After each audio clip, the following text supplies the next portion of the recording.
उपदेश देहित कर अनेको भव्य निज सम कर लिए।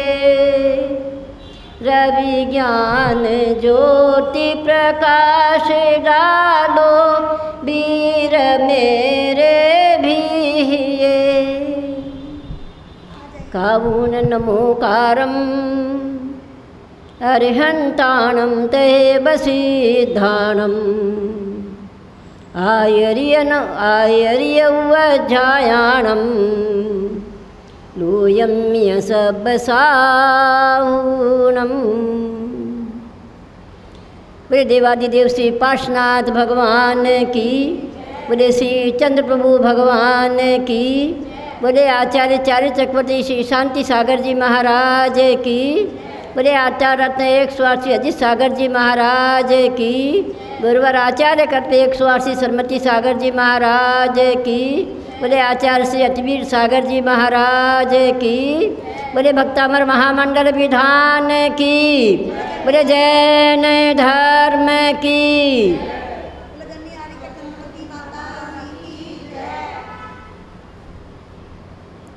दोदत राम जी ने एक छेड़ाला शास्त्र लिखा। उनने अपने जीवन में नियम लिया कि मैं नित्य एक श्लोक बना करके ही भोजन करूँगा। तो सबसे पहले उन्होंने एक छेड़ाला रूपी शास्त्र की रचना करी। उसमें सबसे पहली लाइन उन्होंने यही लिखी। क्या लिखा उन्होंने? जे त्रिभुवन में जीव अनंत, सुख चाहे दुख ते भयवन। क्या लिखा उन्होंने? तीन लोक के अंदर जीव अनंत हैं, चाहे वो एक इंद्रिय हो, विकल इंद्रिय हो, सकल इंद्रिय हो, कोई भी हो। एक इंद्रिय भी एक जीव है, चाहे वो जल हो, पृथ्वी हो, अग्नि हो, वायु हो, वनस्पति हो, सब में जीव भरे पड़े हैं। ऐसे महाजीवों को कहते हुए दोदत राम जी ने कहा, जे त्रिभुवन में जीव अनंत।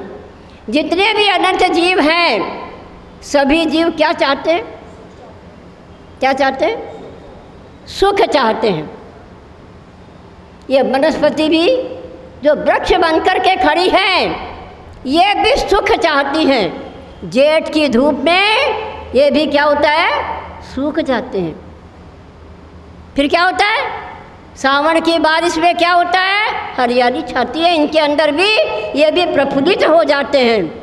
इसी प्रकार से प्रत्येक प्राणी क्या चाहते हैं? सब सुख चाहते हैं और सब दुख से दूर रहना चाहते हैं। सुख चाहते हैं, दुख से दूर रहना चाहते हैं। लेकिन दुख दूर कब होगा? सुख की इच्छाएं होती है, दुख से डरते हैं, भयभीत रहते हैं, लेकिन करते काम क्या है? क्या करते हैं?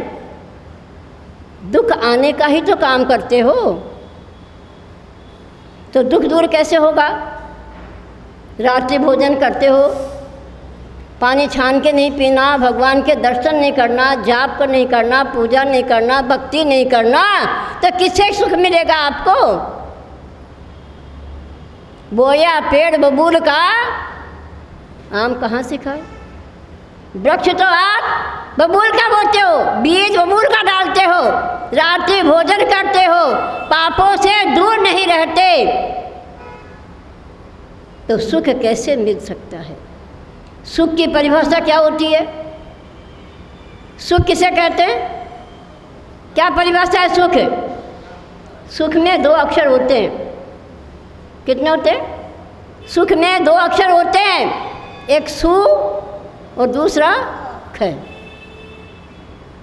सु माने सुंदर, सु माने सुंदर और ख माने इंद्रियां। जो इंद्रियों को अच्छा लगता है हम उसको सुख मानते हैं। लेकिन अगर वो ही सुख होता, इंद्रियों का भोग ही अगर सुख होता, तो तीर्थंकर को त्यागने की क्या आवश्यकता थी? आपको तो कमाना पड़ता है, बनाना पड़ता है, पुरुषार्थ करना पड़ता है, लेकिन तीर्थंकर को तो कुछ नहीं करना पड़ता था। सोचा करता था भोगों से बुझे जाएगी इच्छा ज्वाला, परिणाम निकलता है मानो पावक में जैसे घी डाला। सोचता रहता है लड्डू आज खाया, बहुत आनंद आया, परंतु 3 दिन के बाद पुनः याद आ जाता है वो, अरे भैया परसों लड्डू बना के खाया था, बहुत आनंद आया था, आज फिर बना दो। तो भोगों से कभी इच्छाएं पूर्ण होती नहीं है। ये भोग तो रोग के समान है। भोग बुरे भव रोग बढ़ावे, बैरी हैं जग जी के। ये भोग तो रोग के समान है, कभी इनसे शांति मिल सकती नहीं है। इन भोगों से जितने दूर रहोगे उतना आपको आनंद प्राप्त होगा। महाराज तो रोज़ कहते हैं आत्मा में लीन हो जाओ, आत्मा में तल्लीन हो जाओ, आत्मा के निकट रहो, परंतु सोचो। महाराज कल भी कहते थे सम्यक दर्शन के बिना कभी भी किसी का कल्याण हो सकता नहीं है, क्योंकि दौलत राम जी ने सम्यक के लिए भी यही कहा है, मोक्ष महल की प्रथम सीढ़ी या बिन ज्ञान चरित्र। मोक्ष में जाने के लिए सबसे प्रथम सीढ़ी क्या चीज़ है? सम्यक दर्शन है। बिना सम्यक दर्शन के ज्ञान चरित्र दोनों बेकार है। कोई भी कार्यकारी करने वाले नहीं है। ज्ञान कितना भी हो जाए, गौतम गंधर्व को ज्ञान की क्या कमी थी? बहुत ज्ञान था। जब वो विद्यालय में पढ़ाते थे बहुत ज्ञान था, लेकिन वो ज्ञान क्या था? मिथ्या था। और जैसे ही भगवान के समोषण को बहुत दूर से देखा और मानस हमको देखने मात्र से क्या हो गया? क्या हो गया? मानस हमको देखने मात्र से क्या हुआ? मान खत्म हुआ, कसाएं दूर हुई, अभिमान अहंकार नष्ट हो गया। और जैसे ही अहंकार अभिमान मान दूर हुआ, भगवान के समोषण में पहुँचते ही भगवान के निकट नहीं पहुँचे, दूर से भगवान को देखने मात्र से क्या हो गया? मिथ्यात्व का खंड खंड होकर के सम्यक को प्राप्त किया, और जो ज्ञान था वही ज्ञान सम्यक ज्ञान को प्राप्त हुआ। और जब सम्यक ज्ञान हुआ तो चारित्र की चटाचटी भगवान के पास निकट पहुँचते ही सारे कपड़े खोल के फेंक दिए। सोचिए आप, जबकि मार्ग में सब शिष्यों को कह के चले थे कि वहाँ प्रश्न जो होंगे मैं अकेला ही उत्तर दूंगा, कोई उत्तर देगा नहीं और उनका शिष्यत्व कोई स्वीकार करेगा नहीं। परंतु भगवान की महिमा ही एक ऐसी होती है कि भगवान को देखने मात्र से क्या होता है? सारे कर्म नष्ट होते हैं। निदटित निकाचित जैसे कर्म भी भगवान के दर्शन करने मात्र से होते हैं। भगवान तो बोलते नहीं। भगवान क्या बोलते? भगवान के पास जाते क्या मांगते हो भैया? क्या मांगते हो? बोले मेरी फैक्ट्री चल जाए, मेरी दुकान चले, मेरे बेटे की शादी हो जाए, मेरे पोता हो जाए। आप सोचिए, जिनके पास जो चीज़ नहीं है वो कहाँ से देंगे? भगवान के पास क्या है? बेटा है, बेटी है, मशीन है, फैक्ट्री है, दुकान है, क्या चीज़ है? भगवान तो सारे परिग्रह से रहित हैं, वीतरागता झलकती है। उनको देखने मात्र से क्या होता है? हमारा वीतरागता हमारे अंदर आती है। एक टक भगवान को देखिए, अगर 2 मिनट भी भगवान की आंखों से हम आंखें मिलाते हैं तो क्या होता है? सारे शरीर में पसीने आते हैं और अंदर का मिथ्यात्व बाहर निकलता रहता है। परंतु मिला के देखो, हम पूजा करते हैं, पूजा किसकी की जाती है? पूजा भगवान के चरणों की जाती है। पूजा के समय हम भगवान के चरणों में ध्यान लगाएं। और दर्शन किसके करते हैं? मुख के किए जाते हैं। दर्शन करते समय भगवान के मुख की दृष्टि देखो, दृष्टि से दृष्टि मिलाओ। सब आत्मा परमात्मा है कहने के लिए, लेकिन आत्मा परमात्मा कब बनेगी?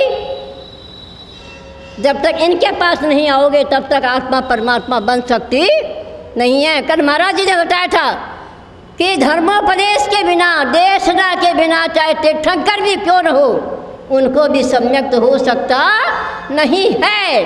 तो धर्मोपदेश एक मूल कारण है।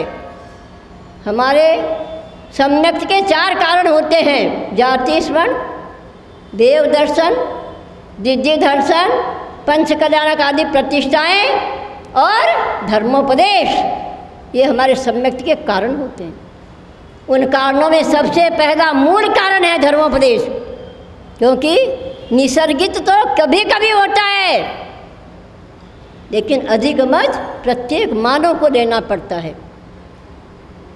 भगवान जी मारी जैसा जीव, सोचिए आप, भगवान के समुषण में बैठा हुआ था, लेकिन जब तक स्वयं के उपादेय जागृत नहीं होता है, निमित्त कितना भी सामने आ जाए कुछ नहीं होता है। लेकिन निमित्त के बिना भी कोई काम नहीं होता है।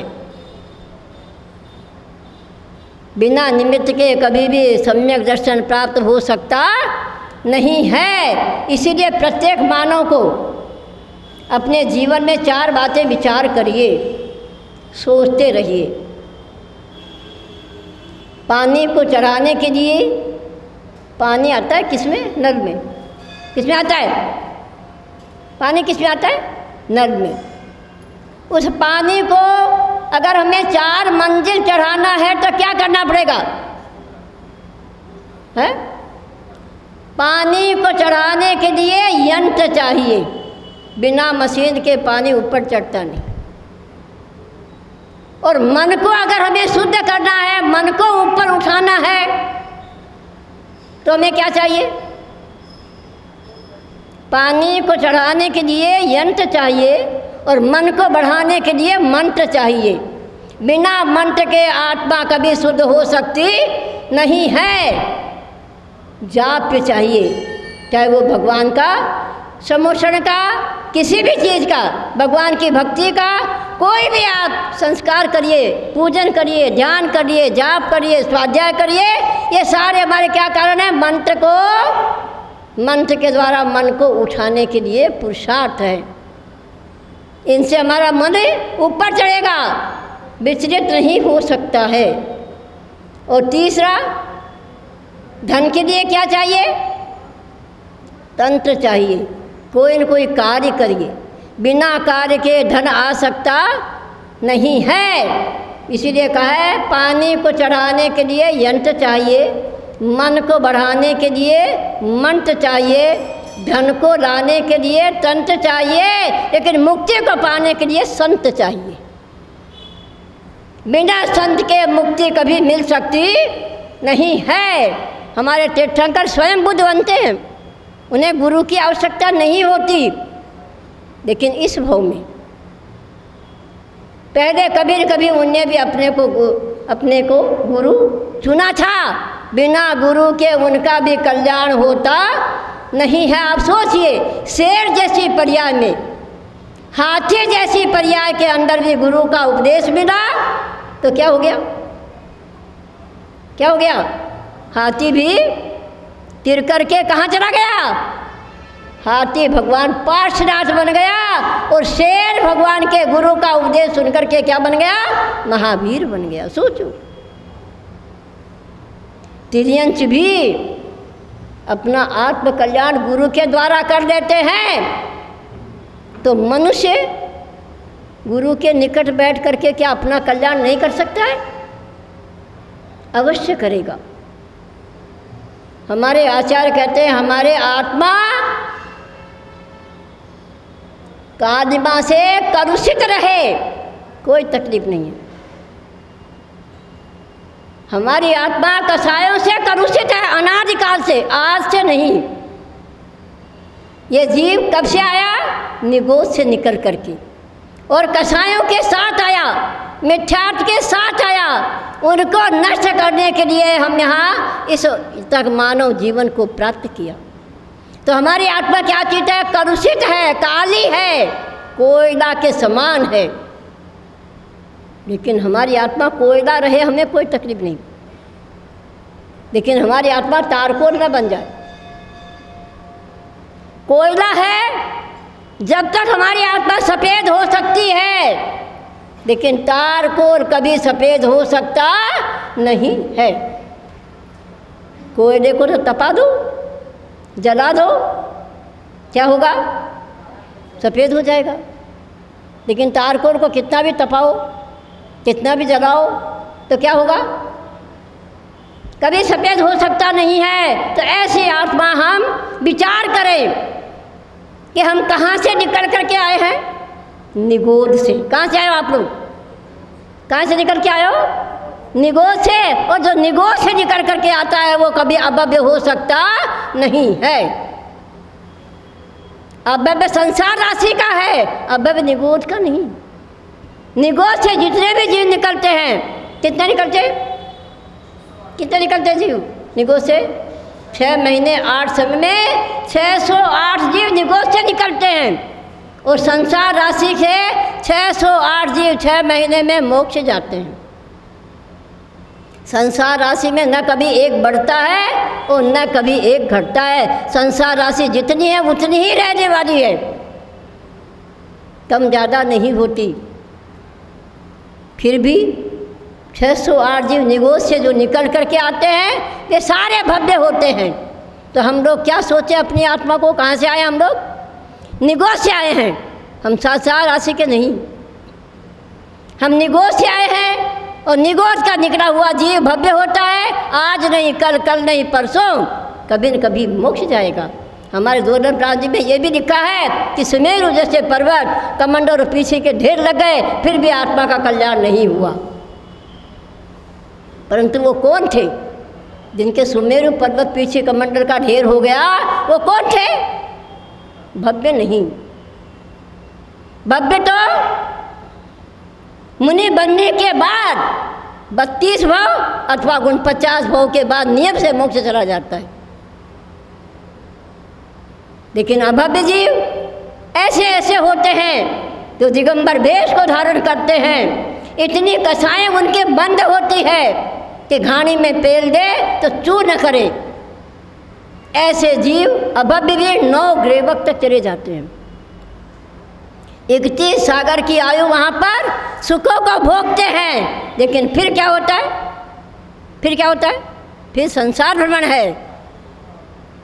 फिर इन संसार में फिर घूमते रहते हैं। ऐसे जीव जो सुमेरु पर्वत के समान कमंडल और पीछे का ढेर लगा देते हैं, फिर भी वो अपना कल्याण नहीं कर सकते। तो हम ऐसे क्यों माने हमारी आत्मा को कि हम संसार में रहते थे? नहीं, हम निगोद से आए हैं और निगोद से आए हैं वो नियम से मोक्ष जाते हैं। इसीलिए हमारे आचार्य कहते हैं इन कसायों से कितना हम अपने दूर रख सकते हैं, इसका चिंतन करो। कसाय भी 2 प्रकार की होती है। कसाय कितने? 2 प्रकार की होती है। एक कसाय हवा के झोंके के साथ पैदा होती है। आंधी का तूफान है, दूध का उफान है या कसाय, एक जरा सा निमित्त मिलने मात्र से हमारे अंदर क्या होता है? बाहें ऊपर चढ़ जाती है, शरीर लाल हो जाता है, कपाने लगते हैं, आंखें थरार हो जाती है। कितना बड़ा कसाय उत्पन्न होती है। लेकिन अगर ये दूध की उफान, हवा का झोंका, आंधी की लहरें हैं तो कोई बात नहीं। परंतु अगर तेल का उफान है, घी का उफान है, तो क्या होगा उस कसाय से? स्वयं भी जलता है और दूसरे को भी जलाता है। दूध का उफान क्या होता है? क्या होता है कसाय का? पानी डालो, छींटा लगाओ, बैठ जाता है। ऐसी हमारी जो मंद कसाय होती है, चाहे वो अनंतानुबंदी भी क्यों न हो, अनंतानुबंदी भी इतनी मंद कसाय होती है जो मनुष्य को नोक ले जाती है, और संजरण कसाय भी इतनी तीव्र होती है जो सातवें नरक पहुंचा देती है। हम ये न सोचे कि संजरण कसाय बहुत अच्छी है, कहने के लिए है, लेकिन संजरण कसाय भी इतनी तीव्र आ जाती है, इतनी तीव्र होती है कि मनुष्य को सातवें नरक पहुंचाती है। और अनंतानुबंदी कसाय इतनी मंद होती है जो मनुष्य को नौग्रीवक पहुंचा देती है। एक वृक्ष पे 6 आदमी बैठते, आम तोड़ते, एक व्यक्ति कहता है वृक्ष को काट डालो, आम नीचे आएंगे, पेट भर के खाएंगे। दूसरा कहता है बड़ी बड़ी डालों को काटो, वृक्ष को काटने से क्या होगा। तीसरा कहता है छोटी छोटी डालें काट लो, आम आ जाएंगे। चौथा कहता है कच्चा पक्का आम तोड़ लो, डालियों को काटने से क्या होगा। पांचवा कहता है अरे भैया कच्चा क्यों तोड़ते हो, पक्के पक्के खा लो, उसी से पेट भर जाएगा। लेकिन छठा कहता है ऊपर क्यों चढ़ने का, नीचे जो बिखर के आंधी से आएंगे उन्हीं से खा लो तो पेट भर जाएगा। ऐसी अनंतानुबंदी मंद होती है, तो नीचे खड़ा हुआ सोचता है कि जो आंधी से गिरेंगे उन्हीं से पेट भर जाएगा। ऐसी अनंतानुबंदी मानव को नौग्रीवक पहुंचा देती है। और ऐसी जो वृक्ष को काटने वाली कसाय होती है वो खाली अनंतानुबंदी ही नहीं होती है, संजरण भी ऐसी होती है जो वृक्ष को काटने का विचार कर लेती है। इसीलिए दूध का उफान गुरु के उपदेश से, गुरु के आदेश से, गुरु के निकट रहने से क्या होता है, पानी का छींटा लगता रहता है और दूध बैठता चला जाता है। लेकिन अगर तेल का उफान है और उसमें अगर पानी की बूंद गिरे तो फिर क्या होगा। तेल का उफान है और उसमें अगर पानी की बूंद डाल दो तो क्या होगा, उछल के आएगा। स्वयं तो जलेगा जलेगा, लेकिन सामने वाले को जला डालेगा। तो ऐसी अगर हमारी कसाय है, चाहे वो चंद्रन भी क्यों न हो, ऐसे कसाय मानव को संसार का ही कारण है, मुक्ति का कारण नहीं। कसाय आती है क्योंकि अनादि चीज़ें हैं ये। जब तक संजरण कसाय 10वें गुणस्थान तक चलती है और 10वें गुणस्थान तक संजरण कसाय है, तब तक मानव आत्मकल्याण नहीं कर सकता है। उसका संसार ही, चाहे वो 11वें गुणस्थान से आके जाए, चाहे 11वें गुणस्थान में चढ़ जाए, दोनों ही संसार है। जब तक 11वें का उल्लंघन नहीं करोगे तब तक जीवन का कल्याण हो सकता नहीं है। इसलिए 10वें गुणस्थान तक हमारी कसाय है, उन कसायों को पानी के समान, दूध के समान रखो, तेल के समान नहीं। जितना आप शांत रहोगे उतना ही आत्मकल्याण कर सकोगे। जितने उत्तेजना होती चली जाती है उतना ही संसार हमारा बढ़ता चला जाता है। इसलिए उन कसायों की मंदता में अगर हमें सम्यक दर्शन की प्राप्ति हो गई तो सम्यक ज्ञान हमारा बहुत निर्मल बन जाएगा। और जिसका सम्यक ज्ञान निर्मल बन गया उसको चारित्र धारण करने में देर नहीं लगती है। इसलिए तीनों की एकता ही मोक्ष का मार्ग है। मोक्ष महल में मोक्ष मार्ग से नेतारम भेतारम कर्म भूव्रताम ज्ञातारम विश्व तत्वानाम वंदे तद्गुण अब्दे। हे भगवान, मैं आपको नमस्कार नहीं करता। क्या कहते हैं हम लोग, भगवान मैं आपको नमस्कार नहीं करता, मैंने तद्गुण अब्दे बंदे, आपके उन गुणों की प्राप्ति के लिए हे भगवान मैं आपको नमस्कार करता हूँ। कौन से गुण चाहिए आपको, कौन से गुण चाहिए। मोक्ष मार्ग से नेतारम, मोक्ष मार्ग के भगवान आप नेता हो। और नेता किसे कहते हैं, जो हित का उपदेश दे। नेता किसे कहते हैं, जो हित का उपदेश दे। ऐसे हित के उपदेश देने वाले हमारे तीर्थंकर हैं, हितोपदेशी। दूसरा भूव्रतम, कर्मों को नष्ट करने वाले, इन पृथ्वी के ऊपर अनंत कर्म हमारे साथ लगे हुए हैं, उन कर्मों को नष्ट करने के लिए हे भगवान मैं आपकी भक्ति करता हूँ और ज्ञातारम 3 लोक में जितने भी ज्ञान है मैं उन ज्ञान को प्राप्त करूँ। ऐसे 3 गुणों की प्राप्ति के लिए भगवान मैं नमस्कार करता हूँ। ऐसे भगवान के चरणों में हम उसे नमस्कार वंदना के द्वारा इतने हमारे परिणाम निर्मल बनाए कि जिससे हमें सम्यक्ति की प्राप्ति हो और अपने जीवन का हम कल्याण कर सके। सभी को मेरा बहुत बहुत मंगल आशीर्वाद है कि जैसे तैसे इनके प्रकार ने सम्यक ग्रहण करें, उसी से आत्मा कल्याण होगा।